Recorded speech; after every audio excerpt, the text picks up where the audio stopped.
We don't need more friends, we need better ones. We don't need more business opportunities, we need better ones. We don't need more social media followers, we need buying ones. Realise you can't do it alone. It's not big, it's not brave, it's not clever. You need help.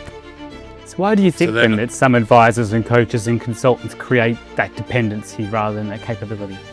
Too many times I hear business owners say, I wish I could clone myself. Or I wish there was two of me. And I will openly say, you wouldn't want to work with you. If you were at 100% today and tomorrow you were at 99%, would you recognise it? Not necessarily, no. No, which means in a month you could be at 70 and at 2 you could be at 40 and you wouldn't even know why. Things just feel tougher. Nothing seems to be working. Everything feels like an absolute pain and really heavy.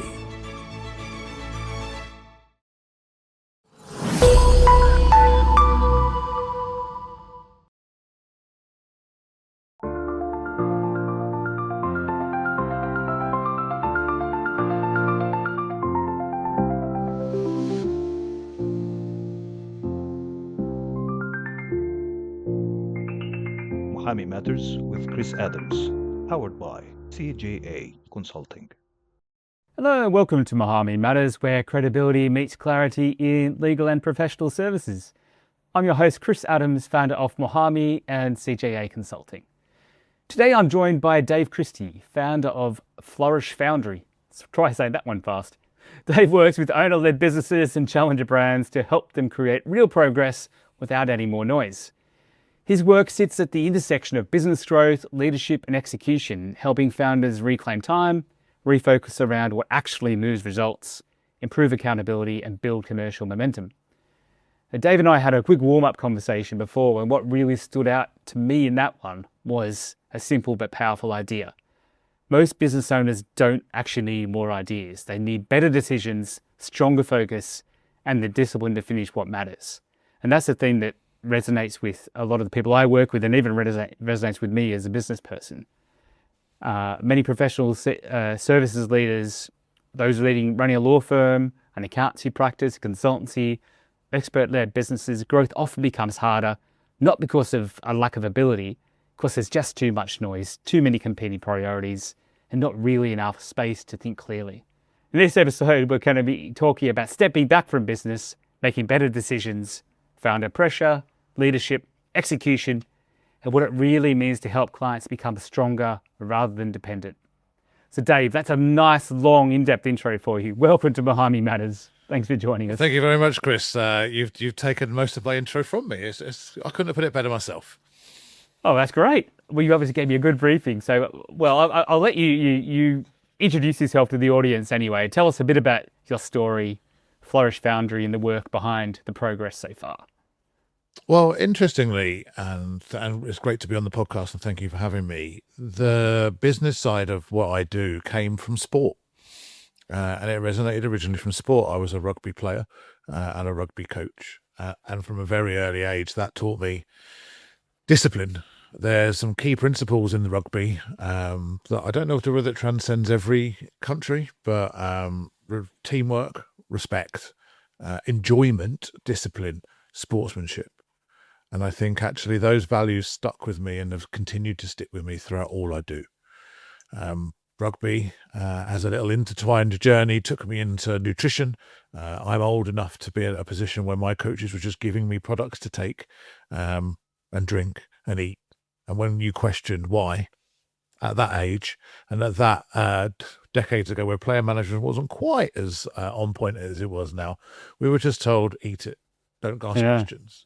Wow. And I've always asked questions. So, and I did. And I'm not sure if that's helped or not in later life, but time will tell.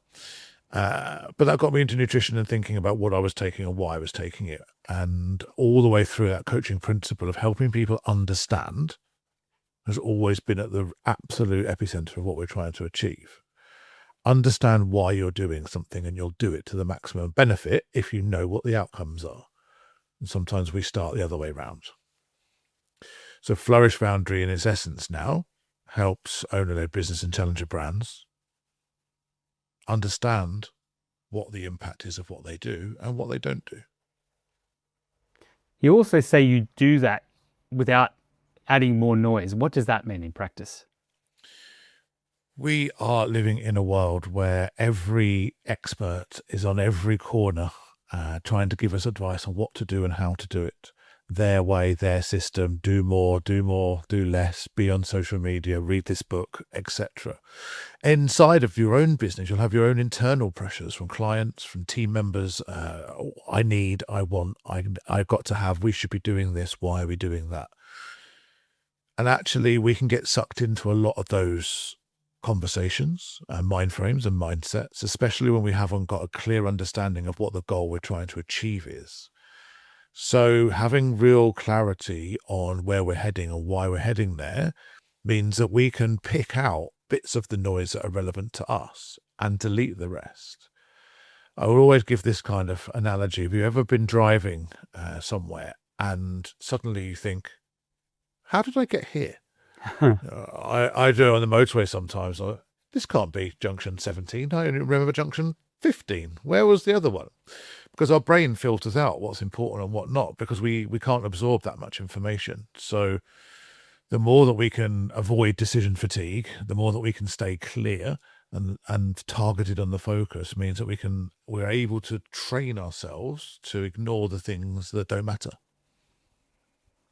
Yeah, it's something I'm working with with clients as well in professional services, is helping them to remove the choking points, which is often themselves, and have that focus. And it's amazing how just having a focus or a narrower focus just all of a sudden unlocks that growth in a business. But I'm talking about professional services. You've worked across retail, food and drink, coaching, challenger brands, leadership, charity, rugby. How have all these different industries and experiences come together to shape the way you work with business owners now? Well, I think the one thing it has shown me is, and in 2026 that we're in right now, it's a big phrase, but I think it's human first. Regardless of everything else, of growing all those elements, is always human first. It's the person that's got that responsibility, who communicates. It's the person making the decisions. It's the trust and discipline that person gives and receives. And that kind of sets the familiar pattern that we see across all of those areas. So retail, for example, has taught me commercial, the commercial acumen, commercial reality. Customers don't buy from things, they buy from people. And when the choices come down to it, people buy from people. Whether that person is somebody that utilizes systems better or not is a different matter, but it comes for that trust. Food and drink brands have taught me how to get attention. You are in a very crowded environment and you need to understand how to get attention. When everyone's shouting and screaming, I'm the best, I taste the best, I look the best, you should have me, drink me, eat me. How to communicate properly with a targeted customer base is vital in that world. And then coaching taught me to listen to see before I try to solve anything, let's listen to see where that person is. Let's not make assumptions. Let's strip away everything I know and let's focus on what they know and where they are and where their understanding is. And then rugby taught me discipline. It taught me teamwork. It taught me the discipline of hard work. You put in hard work, you get out results. And also it taught me how to lose well. Now, I'm not saying that we lost every game by no stretch, but I always find that people who have worked within sports have a different understanding around. You play a game at the weekend, you lose. Well, the next game is 7 days away. That doesn't change. So you have less time to mope, to worry, to get upset about the result that didn't happen. And you have more time to go, I've got 2 training sessions and then I go again. So what can I learn? How can I adapt? And how can I just forget the losing bit and take the learnings and put it into practice on the next one? I feel like with sport also, it's mateship and camaraderie. So you lose, but you lose as a team.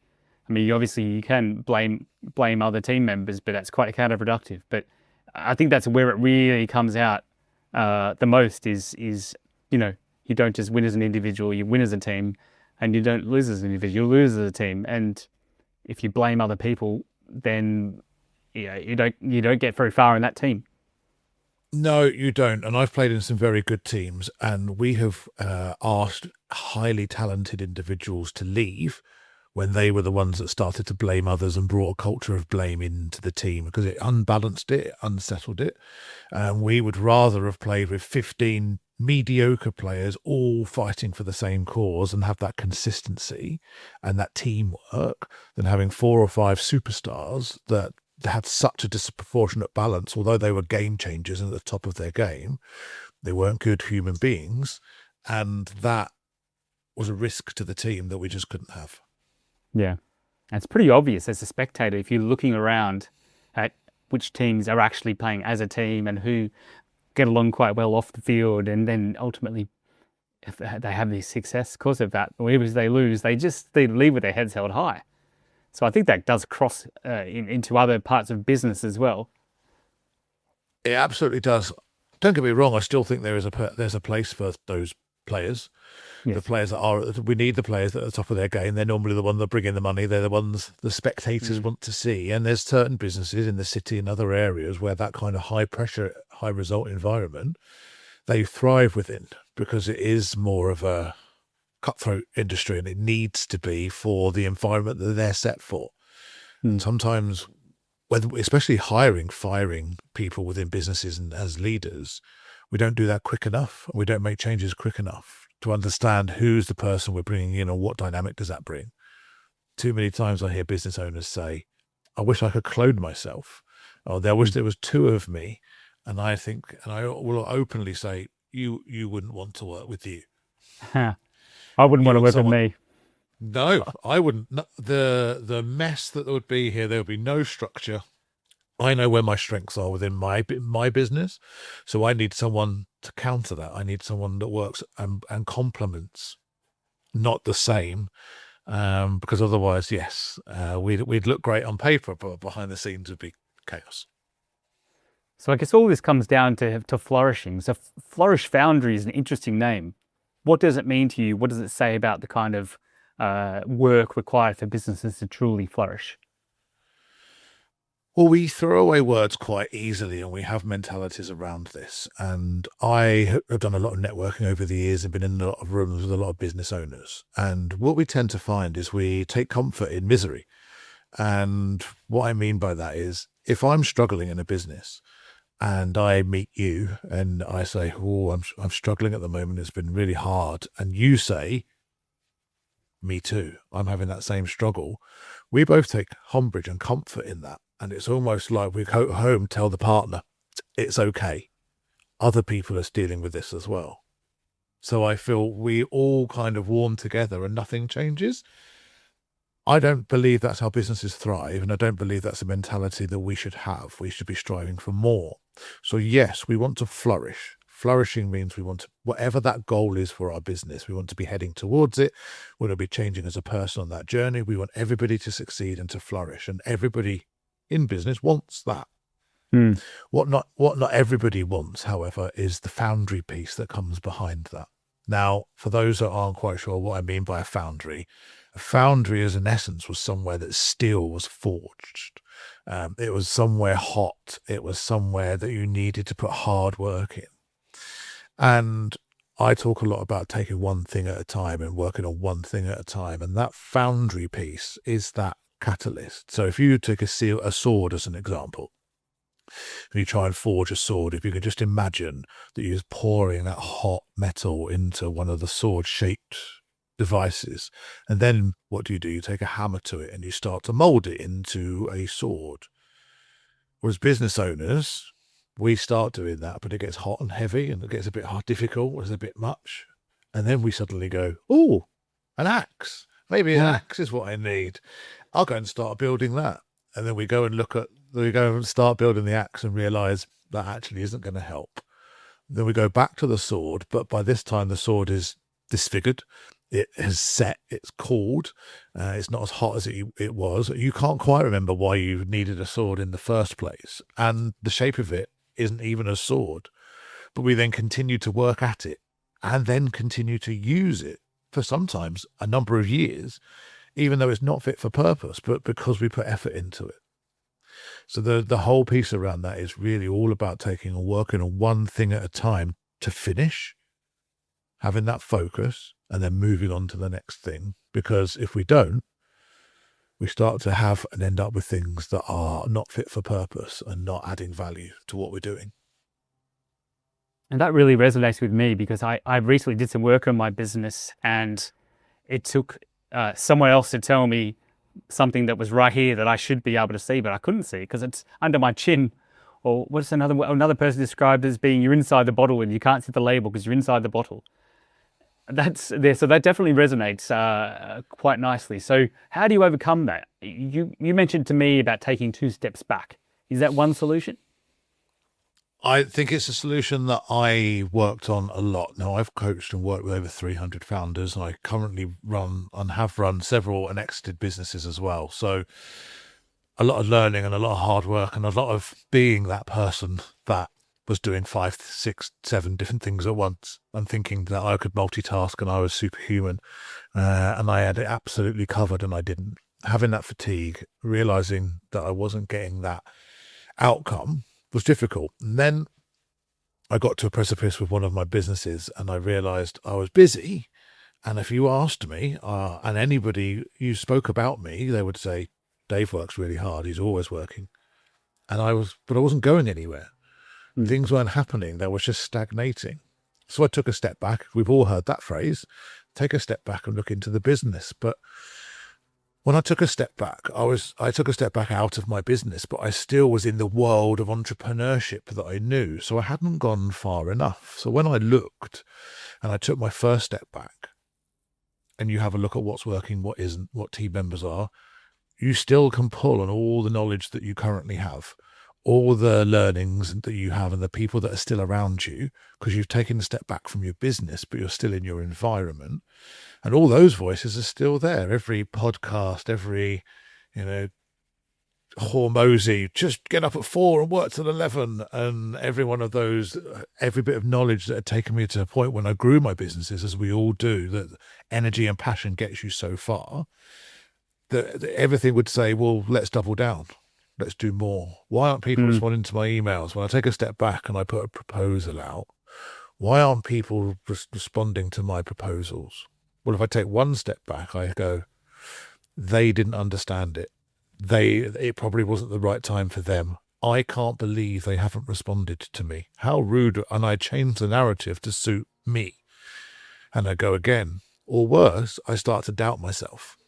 Maybe my offer isn't very good. Maybe what I'm saying isn't any good. Maybe I'm not very good at what I'm doing. Maybe I should reconsider. And all those people that told me that I should get a real job or I should change roles were right.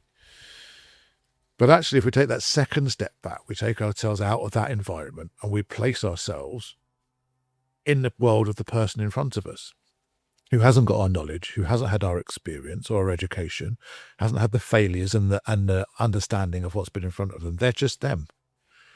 A business owner, a client, wanting a solution to a problem. Now I start to think differently. How do they respond? How do they learn? Did I tell them the right things? Did I quantify when I said, does that make sense? And they said, yes. Did it? Or were they just saying it? Did I push them further or did I not? When I'm thinking about moving my business forward, am I working to...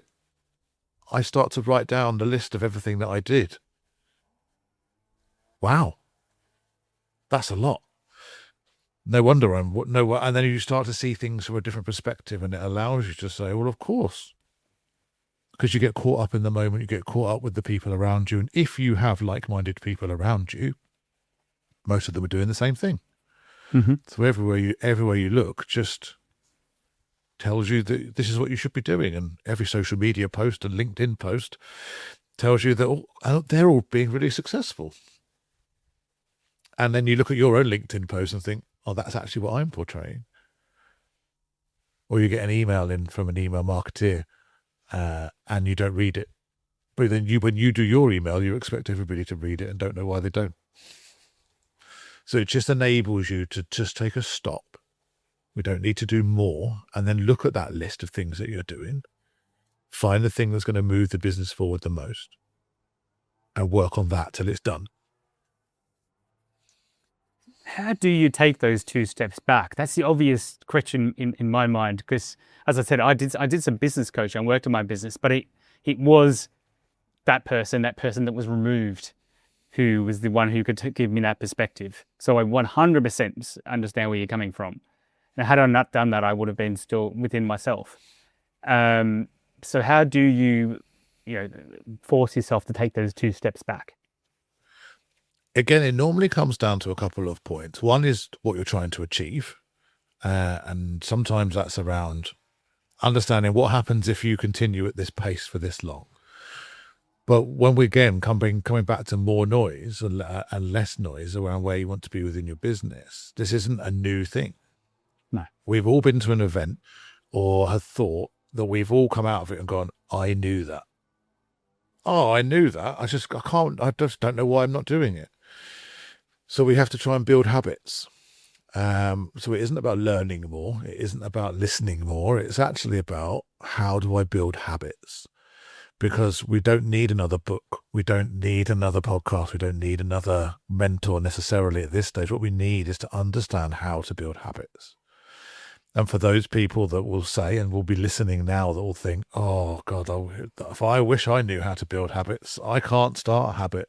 Well, I'm sorry, but that's a habit. And it's about setting yourself up for success. So we need to try and understand how we do that. We've all had New Year's resolutions.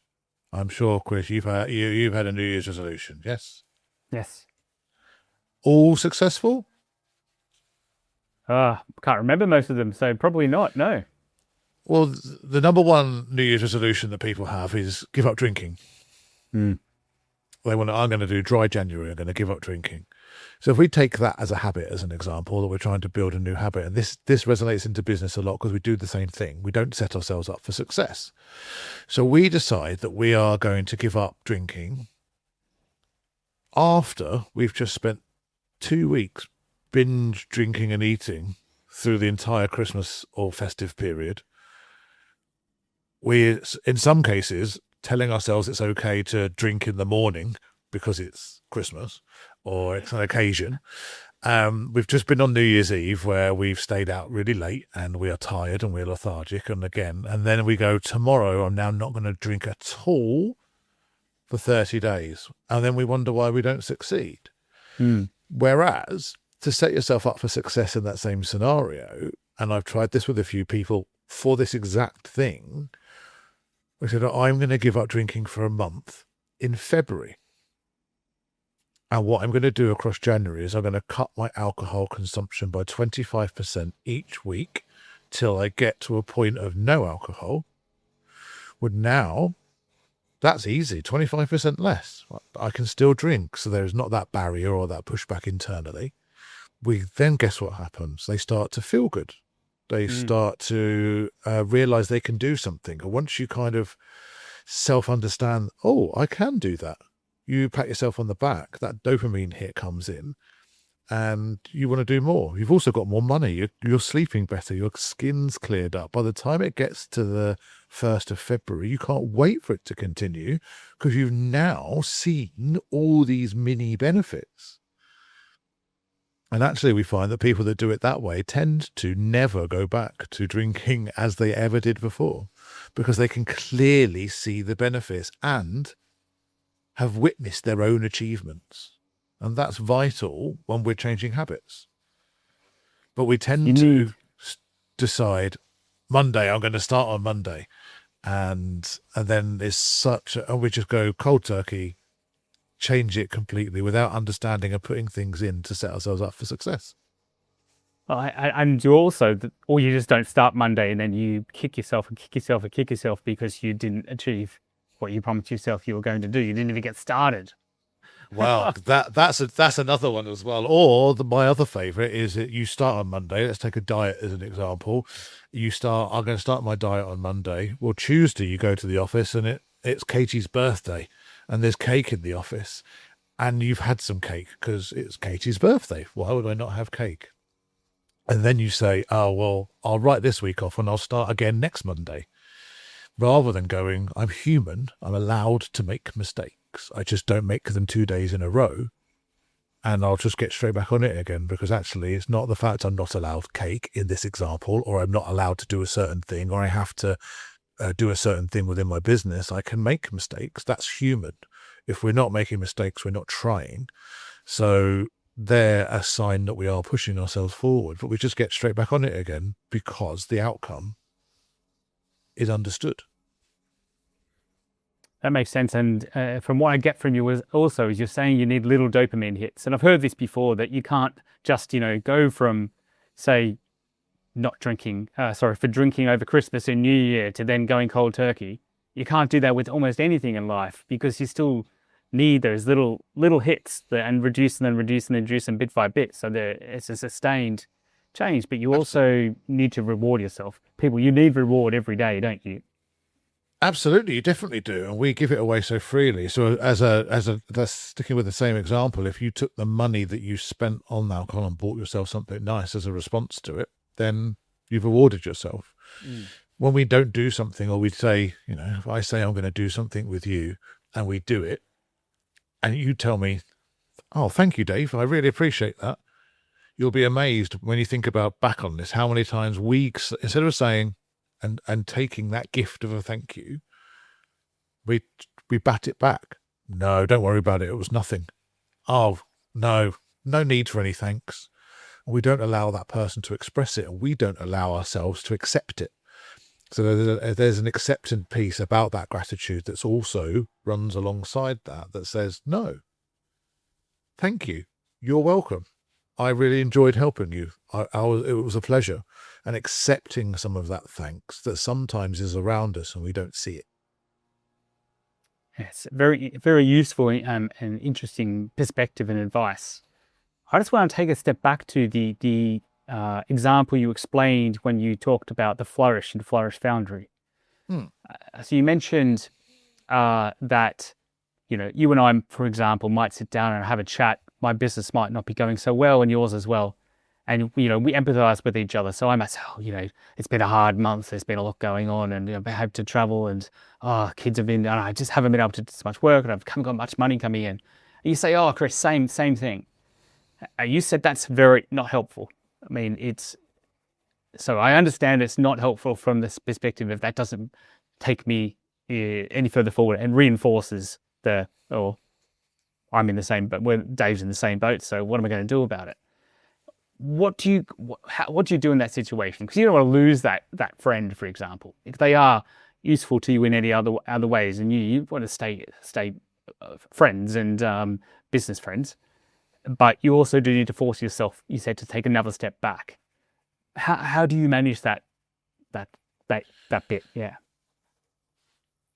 Sometimes difficultly, because actually sometimes you may lose that friend, because that business friend may not actually be conducive to you moving forward in your business. And that sometimes happens. Now, they're outliers, but that's something that you need to think around. If you are the average of the 5 people you hang around with, and I had someone sat there once with me and said, "No, I'm not, because the 4 of my closest friends are idiots." And I kind of had to say, well, look, big proportion chances, maybe you are too. Somewhere in the middle, yeah. And actually, when they had a chance to stop and take those steps back, they realised that that's exactly what was the case, and they made changes because they got feedback from it. So you can change that around. If you've got the right mind frame around what you want to change within your business, and you have somebody that you're close with, then why not switch that into accountability partnership on building those new habits and helping each other to check in. Not doing and changing lots of things, but sitting down together and saying, okay, well, what's the one thing in your business that would move the dial? I think we're all got the knowledge that we need right there. Maybe it's more phone calls. Maybe tick boxing that you've sent a proposal because you've sent an email. Maybe it needs a follow-up. Maybe it needs a phone call. Maybe you want to go to more events or be more purposeful with what you're trying to do or achieve. Maybe you need to let somebody go so that you can rebuild and go again. Maybe there's a hard decision that you've been putting off as a meeting when it should be a decision. Working and being open with each other, if you have that kind of relationship, should build a deeper relationship. And I always think we need to go deeper in everything rather than wider. We don't need more friends. We need better ones. We don't need more business opportunities. We need better ones. We don't need more social media followers. We need buying ones. So, we need to do more with the people around us and utilizing that to say, okay, well, what shall we do about it? Because accepting, we're both in a bad place, and feeling better about it because somebody else is, it means that I don't feel so alone, isn't good enough for a business owner. So I like that. What I take from that is you're saying go one step further than being a collaboration partner with that person. You can be a collaboration partner, you can help each other out, but go that one step further and also be an accountability partner. You keep each other accountable, and then both, basically, the collaboration thrives. When I go back to that coaching piece on listening, instead of listening to respond, so if I listen to respond, I listen to somebody who tells me that they're struggling, and if I'm struggling as well, I answer it because from my perspective. Listen to understand. Ask questions. What's struggling? Why are you struggling? In coaching, for me, sometimes things come up that are very close to the bone. I'm a qualified counsellor as well, because it was merging into the two areas, and I wanted to be qualified enough to answer those questions. And sometimes things that I'm going through come up in conversation, but I have to, and the skill is, there's no bias into my feelings or what I do. I have to be there for the person in front of me. So if you think around being selfless and being there for your friend, business friend, partner, whoever, be there for them. And that's listen, question. Don't try and fix.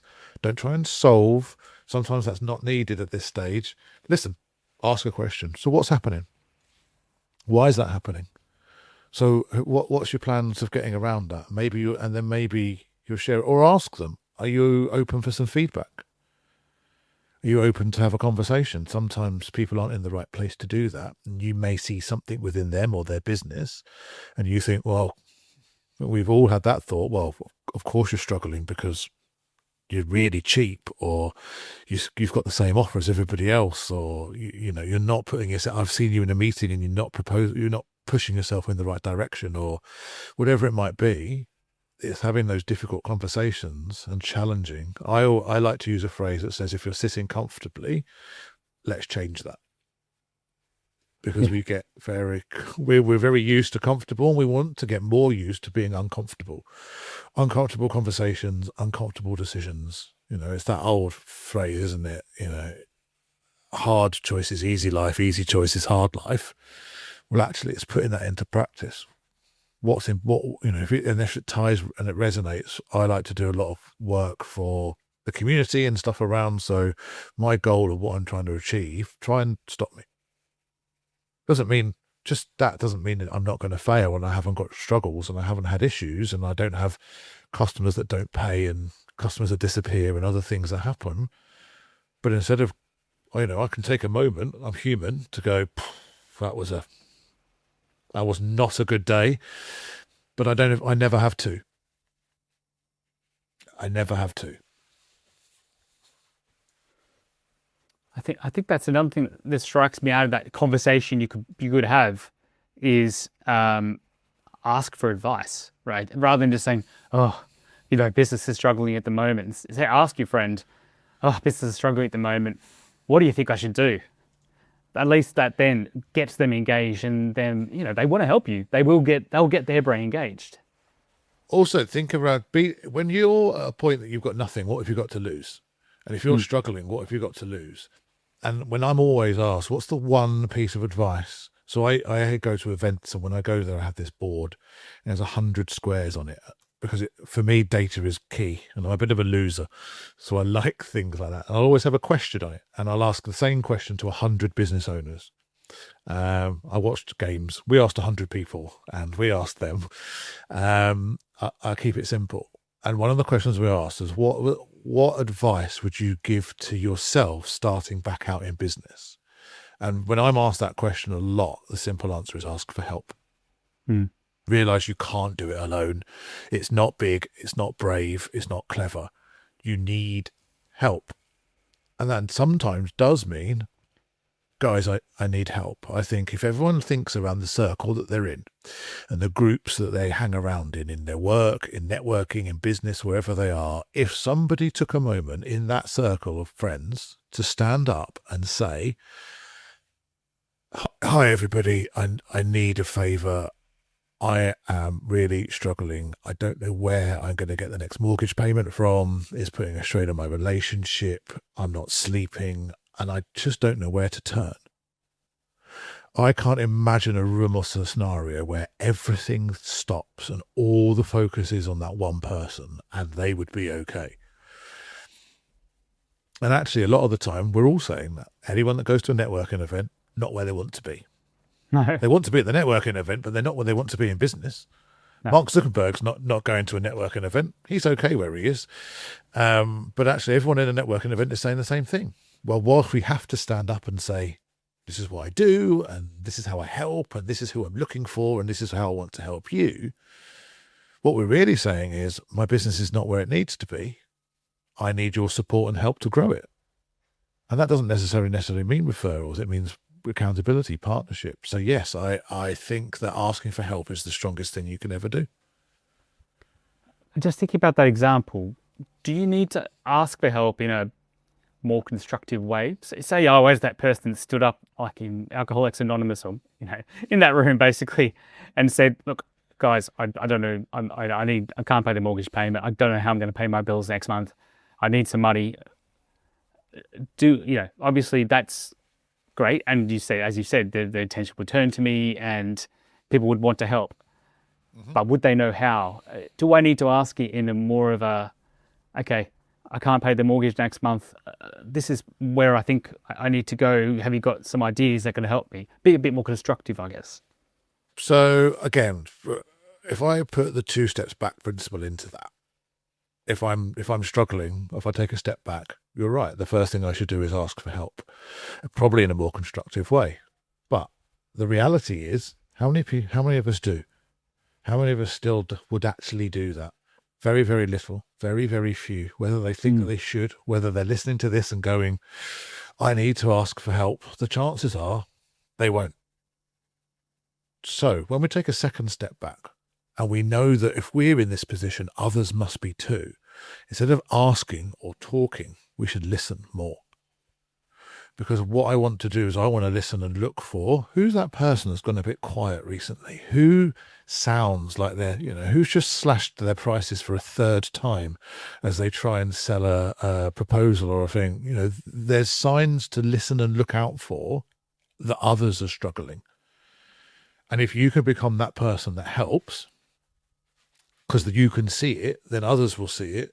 And then what happens when you help them? Ever been to the bar? Reciprocate. Yeah, it's reciprocal, isn't it?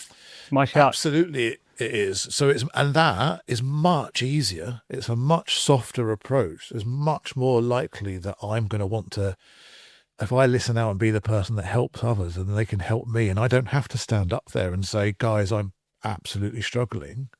I can just see if somebody else is, offer support, and then when they ask, how can I help you, coming back to that thank you bit, accept it. Instead of saying, oh no, don't worry about it, it's fine, say, oh, actually, this is how you can help me. Yeah, it's a wonderful thing to do, and it's the most productive and constructive thing to do, I think. So as you know, I work a lot with professional services firms, and I did some research, I guess, and looking back to people I've talked to over the last couple of years, thinking, what are they really worried about? What do they really need help with? What came out is that they're all having growth issues. They're all struggling to grow their business for one reason or another. They want to be bigger. They want to earn more money. They want to have more employees. They have ambitions. They're not happy with where they are, as we discussed. And it comes down to, what do I do about it? And it often seems to, from the studies that I did, it seemed to come down to everything was on my shoulders as a business owner or as the partner in the business. Is that the number one problem that you think you come across in the people you work with? Yes. Decision making and understanding things. I think that, yes, when you look at business and growth, letting go of things is difficult. I worked with a Dutch brand recently, His name is on the product. That's how much he loves the product. His name is on the product. He was coming over and expanding the business. It had done very well in the country they were in. And they were looking to expand. They came to the UK, they came to Germany, France, and they were even out in Spinneys and others over in Dubai, the UAE, etc. And of course, the business became too big for him.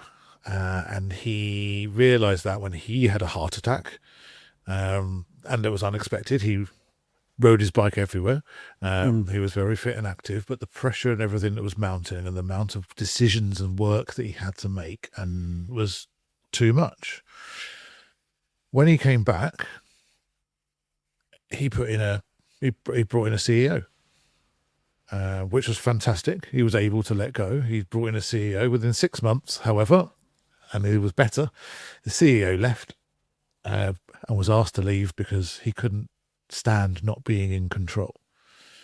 And I had a conversation with him around what it was around, and it turned out that what the business was turning into wasn't what he actually wanted. He thought that's what he wanted. He wanted this big brand that was all over the world, that was helping all these people. But in reality, he wanted a localized brand that was doing good, that he could be a lifestyle brand, and it was more his own. So we stripped out all the other countries, scaled it all the way back down. He became happier, the team became happier, and his goal was set, and he understood what he wanted to do. Because sometimes growth sounds great till you get it, because everybody thinks growth is easier, and growth isn't easier. Everybody, I look at people that want investment in business, and I'm looking for an investor, and I say to them, is that really what you want? Yeah, I really want an investor. I need to grow. Okay. So you're okay not being your own boss anymore? Well, no, I'll still be my own boss. Well, you won't, because you've got a board to respond to. You've got people that you need to report to. They've invested their money. They want to know where it is. There'll be pressures. You won't be able to make those decisions you used to make. And half the people don't actually want what they think they want, because you're not looking and taking the steps back at what the outcomes are. And there's always, if you want something, you've got to give something. If I need investment, I've got to give away control. If I want to have control, I've got to grow slower. So actually, it's around understanding the repercussions of some of those growth issues and where you are, what you really want, and who you really want as a business. 1 in 6 people I coach inside of leadership teams, and I'm talking about businesses that have over 50 members of staff, leave. 1 in 6. Wow. Leave. And it's brilliant for them, and it's brilliant for the company as well. So what happens is, I'm normally, I'm asked a lot, can you coach me to this job? Can you coach me to a promotion? Can you coach me to this interview? No is a simple answer. I won't do that, because I want to understand you. Is this right for you? What are your strengths? What are your weaknesses? What do you enjoy doing? What brings you joy that you can get paid to do? And sometimes it isn't what they think it is. And when they're able to take those steps back, they've just been on a career path that they fell into. They did the usual school, college, uni, go and get a job, get into a program, get into a graduate program, and then just go through the ranks. And they haven't stopped and breathed enough to go, what about me? Or they did, and then they got married and had children, had a family, got a mortgage, and pressures mount. And then when they're able to get coached properly, and I mean properly, which is empowering them to make choices and not telling people what to do, suddenly light bulb moments happen for them, and they're able to have that stop, take the 2 steps back, and have a moment to really understand what matters. And sometimes that means that they leave. And it also means the company can understand what type of person should be in that role, and then they can focus their recruitment around the type of person, rather than, we need somebody that's got this on their CV. Interesting. Well, how's that experience? Yeah, amazing. The other thing that struck me when you talked about getting investment is, I've known people who, were in their business as they're on their own or with a business partner, and then they got investment, and you thought the pressure was high when you've got one business partner and a mortgage and a family. Wait till business isn't going well and you have investors to report to as well. holy moly, that just ratchets it up quite a few notches. It absolutely does. And I think I work a lot in the challenger space. I love working with challenger businesses, startups. So that's £0 to £1 million. That's kind of my hobby. I love working in that area. And I've worked with big budgets and companies that are £1 billion turnover, and I've had P&Ls worth 50, 60 million pounds with huge marketing budgets. And don't get me wrong, there's a lot of pressure there, and there always will be, because that's a lot of money. But what I actually think is more pressure is when I'm playing around with your pension. When you've got all your savings and your mortgage into a business, and if it fails, you have nothing left. That's pressure. Yeah. I know. No, I have made an error before with a UK retailer that meant that we lost a listing that was worth nearly £1 million, but we recovered it, and the business was big enough to absorb it, and I learned from it. And don't get me wrong, it wasn't a great moment in my life, but it was recoverable. But when you make those kind of errors with someone's savings, or for the small challenger brand business that doesn't succeed, and they go, oh, I don't have a pension anymore, I've now got to go to work till I'm 90. That's pressure. That's pressure as well.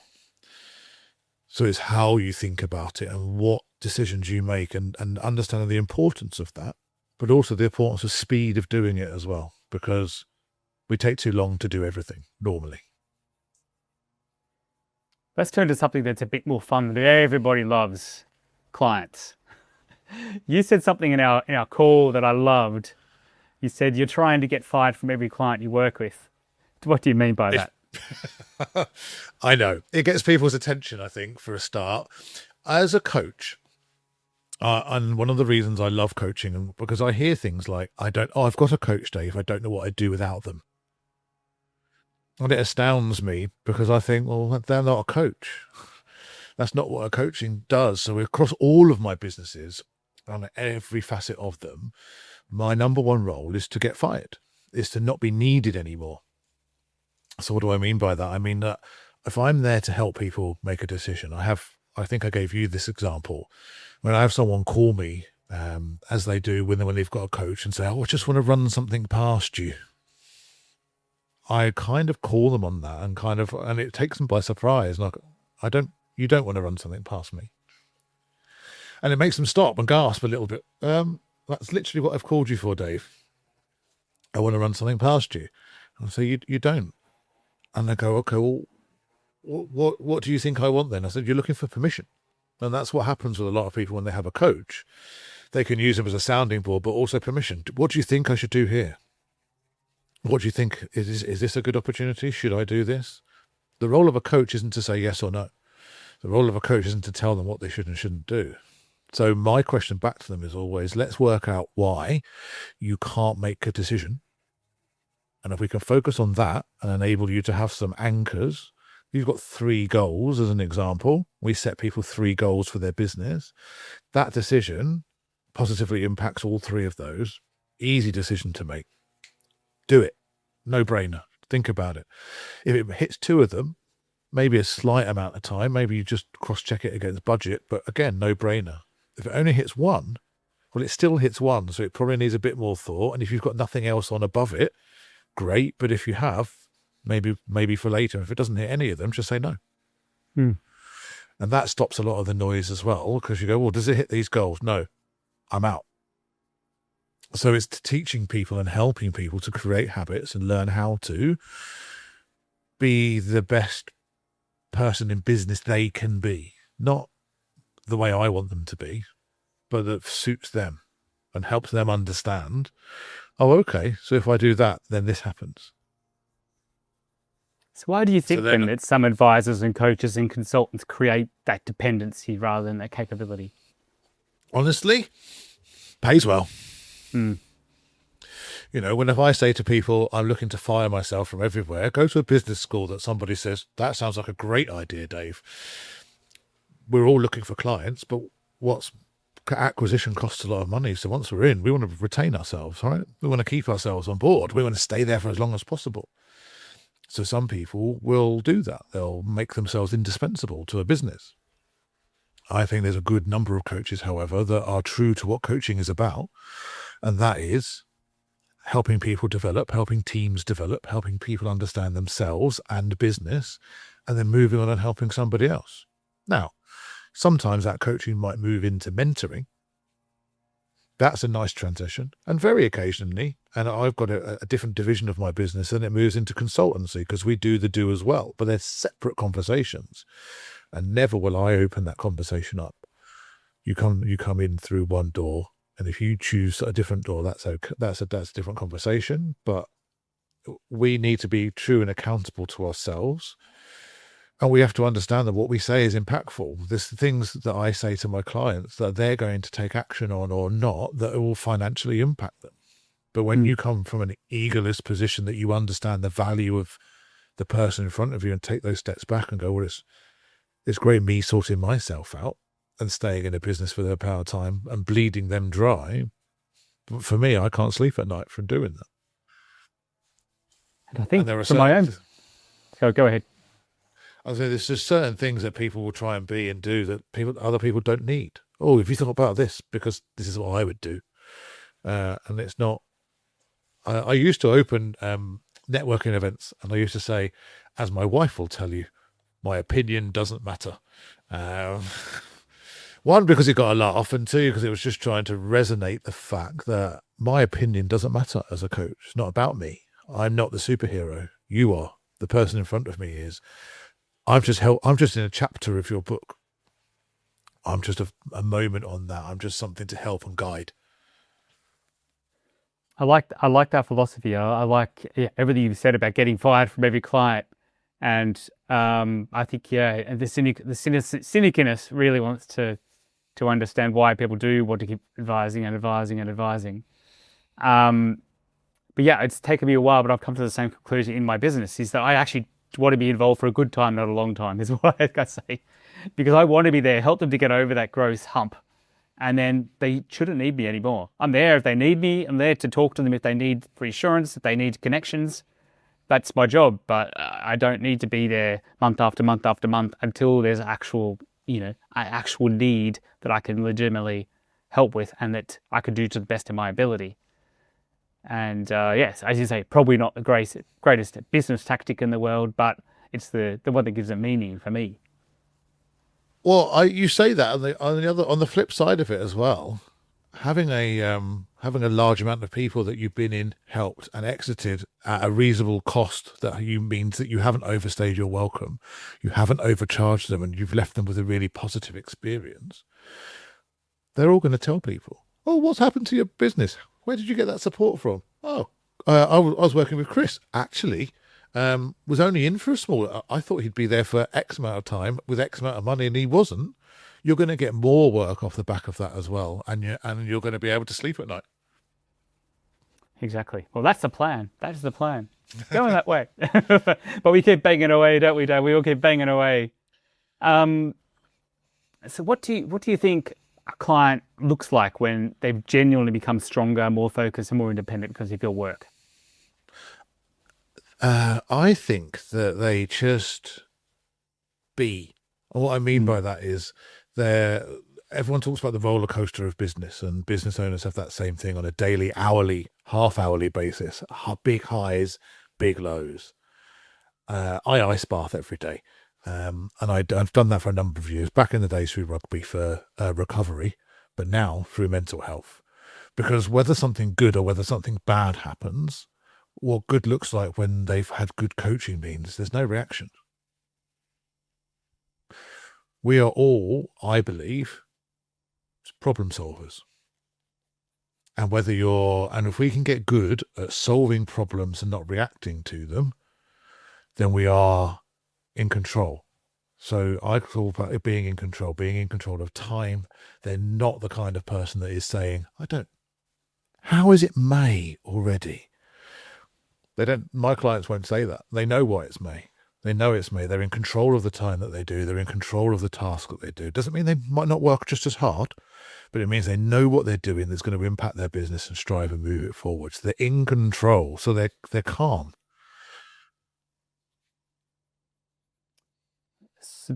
I just have to clarify that. So you said no, there's no reaction.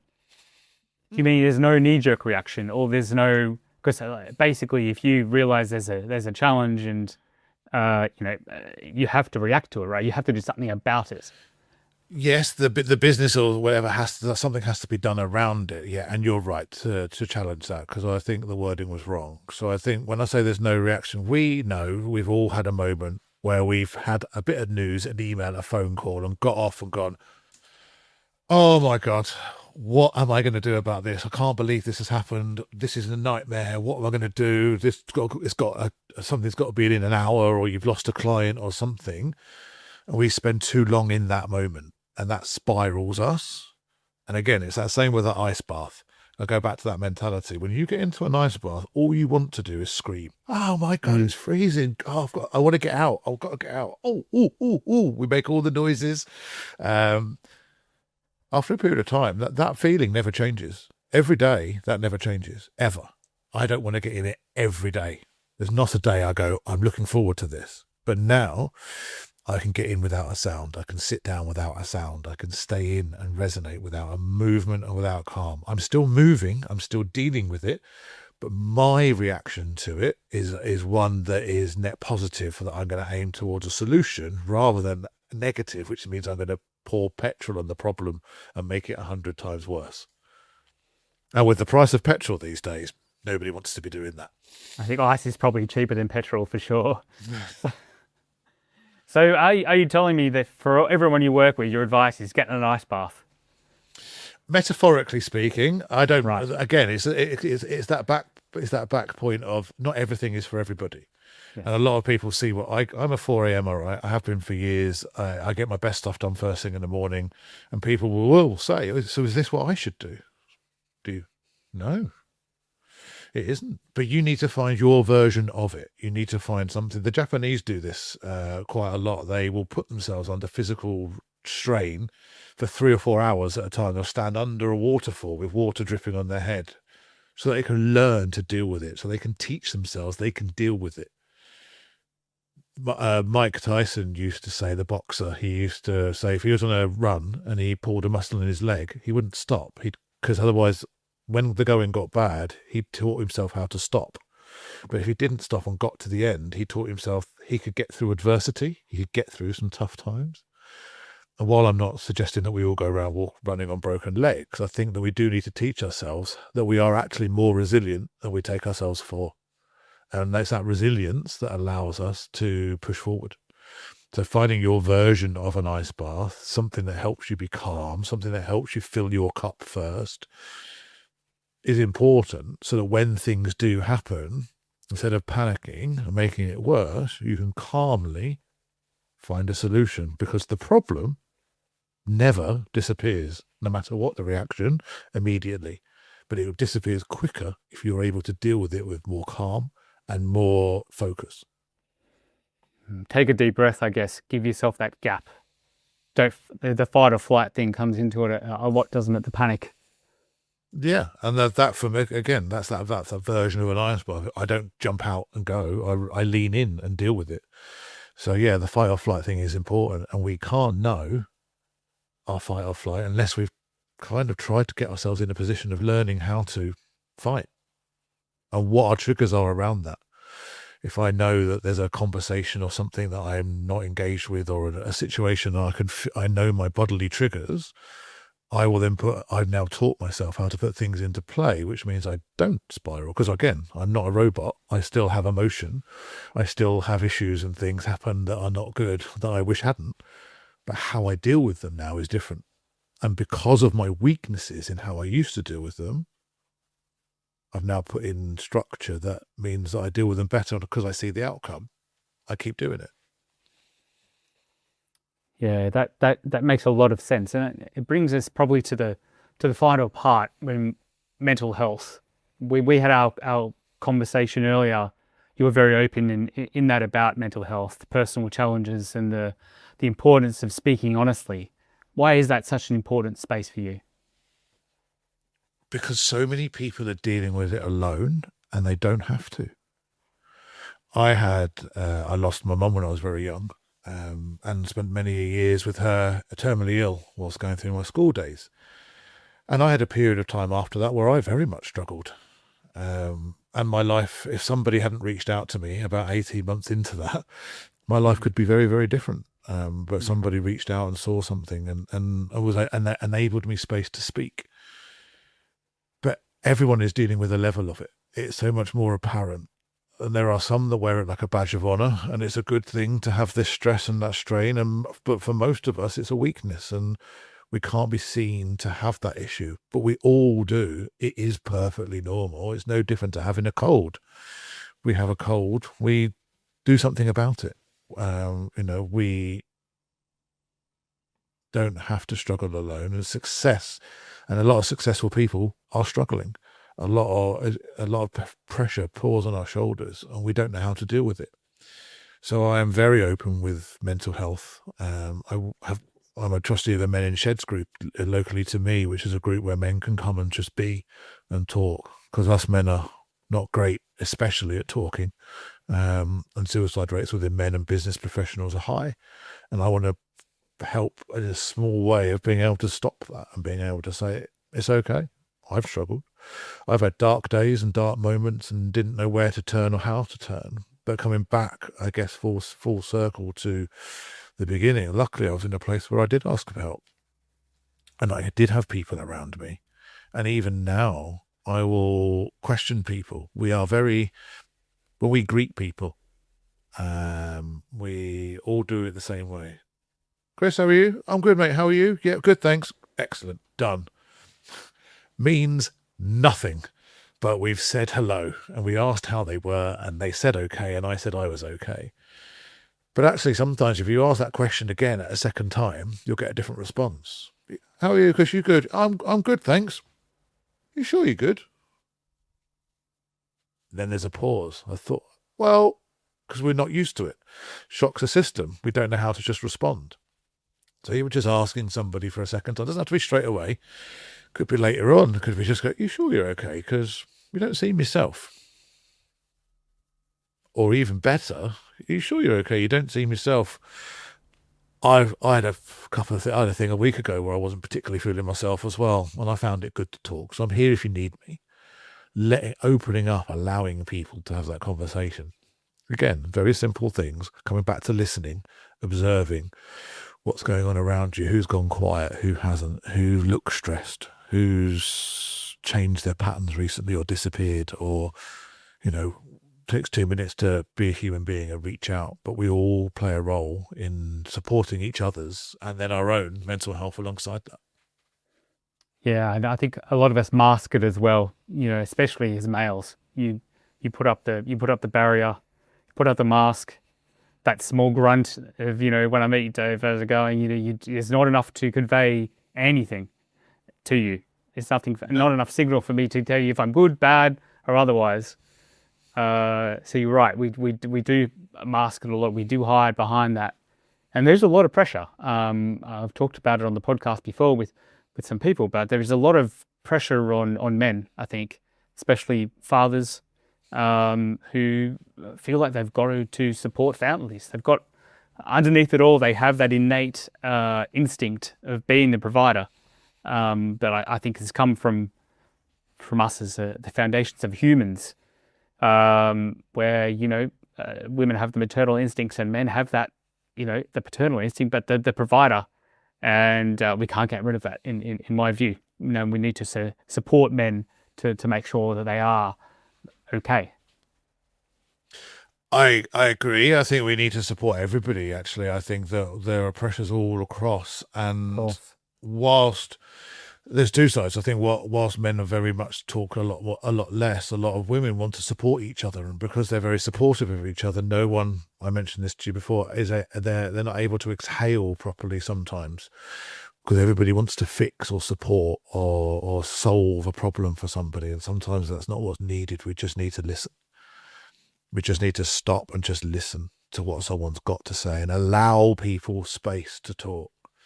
Because the moment that we hear, I'm having a really bad day and this is happening, we want to jump in. Oh, don't worry, it'll be okay. Oh, have you thought about doing this? Or can I do this? Or, oh, I'll sort this for you. And sometimes what we need is just to, that old phrase, get it off your chest. We just need to exhale fully to release it. Again, people will talk about saying something and goes, oh, it feels like it's taken a weight off my shoulders just talking about it. So give people the space to do so. So there's a few really simple things there you can do by listening, by observing, by asking different questions, and then by allowing people the space to talk. And when they stop, pause. Don't fill the space. Just pause. And you'll find they'll probably go again. And allowing them to exhale, we can all do our bit to help and support the people in our networks and around us. And openly talk about it. If I'm having a bad day, I'll tell people, I've really struggled today, actually. And I had to take my own advice and take some steps back. And I'd actually taken on a project too much, or there was something else and I had to make some adjustments. I did it just the other week. And I'll share that as much as I share that openly on LinkedIn, as much as I share look at me, I'm at another event and I'm doing a talk and I'm on stage and I'm all the good stuff. I'll also share the other side of it. I shared, I'm sitting in another hotel breakfast room with nobody to talk to for dinner or breakfast because I'm here on my own again, and I miss my family. I was over in Jordan and Dubai at the beginning of the year and was homesick, and I shared that too because that's the reality of what we are. It's not all just look at me, it's great. Actually, I had a vulnerable moment, and I shared it to try and help others. To let them know it's okay. You're not alone. You're not suffering alone. It's okay not to be okay. And to speak out. Yeah, we are all human at the end of the day, aren't we? Nobody's a robot. Some people are looking to go that way, a bit AI. But there, I think one big thing I take from what you've said is that you need to give other people space, and you need to make that space for yourself and for others to just spend some time together, even if it's just, 10 minutes over dinner with your wife or your husband or whoever it may be, or with the kids, or with one of your mates, with one of your girlfriends, whoever it may be.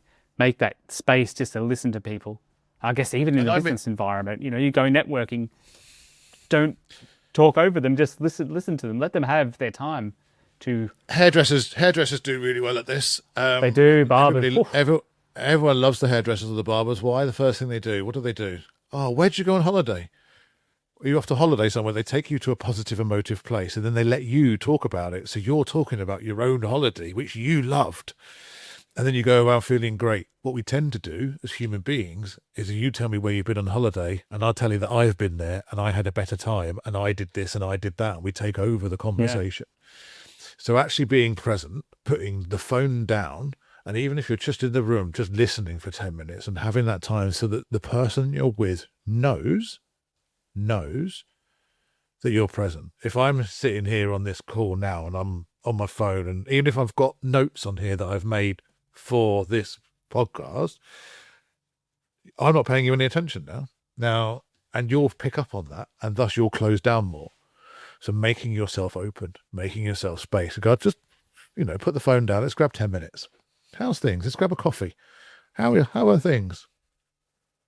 And being completely there and open with them, not judgmental, not to jump in, not to fix, just to be available. The difference that makes is astounding.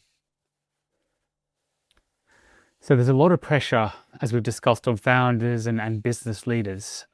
How can they recognize when pressures move beyond normal business stress into something that's more serious? If you're insular and you're not talking to anybody, your own voice will be telling you. There's a voice inside of our heads. Everyone's got it. I name mine because I know when to ignore them and when not to. Someone else taught me that once, and it made a big difference for me. Kevin, his name is. Not now, Kevin. I'm busy. Come back to me later on that. The male version of Karen. Kevin's okay, but Kevin's good. Yeah. Normally that voice is telling you you're feeling the strain. You're not concentrating on things as much as you should do. Your mind wanders a lot more. You may not be sleeping. Your thought process, stop for a moment. And if anyone here is listening, just stop for a moment. Give yourself 60 seconds to think about nothing other than how am I feeling? Because we don't give ourselves any of that time to really think, how am I? And listen, truly, openly listen. And if you're not where you need to be, then there are some amazing people, supports, anonymous groups, YouTube videos. There's lots of places to be signposted to help and support, or a good friend, a partner, a colleague, whatever it might be. Just openly talk. There doesn't have to be a solution. There are solutions to everything, but there doesn't have to be one today. Today, you just need to recognize that there is one and start the process of potentially just acknowledging, do you know what, I've listened to this today as an example, and I need to acknowledge that that's me. I feel like that. Lots of people do. Lots of people will go through it many different times. Some it's a fleeting moment because they've had a lot of adversity in their life and they can deal with it better than others can. That's okay. Some can't deal with it as well. That's also okay. But actually giving yourself, even if it's, when you think about it, when was the last time you gave yourself any time at all? You'll give it to your business, your partners, your kids, your family, your friends. You'll give it to somebody who just randomly asks you for some time. Have you got 10 minutes? Yeah, of course I have. What do you want? When did you even give yourself 60 seconds in a week to check in with yourself? And maybe ask yourself, out of 25, how am I feeling? Out of 25, how motivated am I today? Out of 25, how am I sleeping? How do I feel energy-wise? And then for maybe out of 25, how do I feel motivational-wise?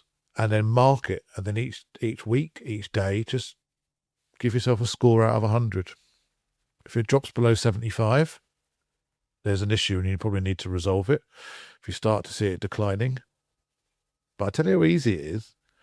If you're at 100% today, and tomorrow you're at 99%, would you recognise it? Not necessarily, no. No, which means in a month you could be at 70, and at 2 you could be at 40, and you wouldn't even know why. Things just feel tougher.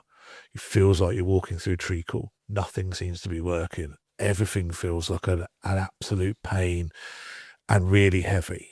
And you won't have noticed because you're not looking for it.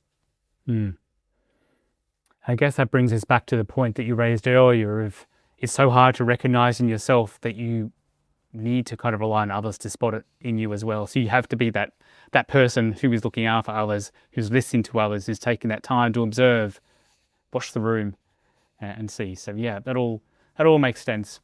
Yeah. All right. Dave, you've given us some really great insights today. For those who are perhaps feeling a bit overloaded or stuck or under pressure, how could someone get in touch with you for a chat? You can find me on LinkedIn or on my website at www.flourishfoundry.co.uk. I am always open for a chat. There is a 30 minutes there for anybody, completely private and confidential. And sometimes people can just talk and I'll say nothing. And sometimes we'll have more of a two-way conversation. No strings, nothing at all. The door is always open. And I found some of your gems across Instagram and TikTok as well, I think. So you can be found on, at least Facebook and Instagram, I think. Yeah, Facebook, Instagram, all the normal channels. I'm quite busy on there. Perfect. Dave Christie, thank you very much for joining us here at Muhami Matters today. It's been wonderful, and generally appreciate your time. Thanks for having me on. It's been a pleasure. Cheers, Chris. So massive thanks again to Dave Christie for joining us from such an open and practical conversation. I took a lot from today, but really a lot of it came down to listening to yourself, listening to others, and being aware of what's in the room. The 2 steps back lesson taught me a lot as well. It's sometimes easy to take 0 steps back, very difficult to take 1 step back, let alone 2. But make sure you do that or get someone to help you to find that perspective. That could be true for yourself as a person or for you as a business as well. When you do this, growth becomes a lot more visible and it makes, I think, life and everything a lot more enjoyable. So if you enjoyed today's episode, want to hear more about these kind of things, be sure to subscribe, share it with your network. For more insights and support, visit muhami.ae or connect with me at CJA Consulting. I'm Chris Adams. Until next time, stay informed and stay empowered. Thank you for joining us on Muhami Matters. If you found today's episode valuable, subscribe and connect with me to stay updated. Join me again soon as we continue to bring you credible insights, practical strategies, and trusted advice to empower your professional journey. I'm Chris Adams. Until next time, stay informed and stay empowered.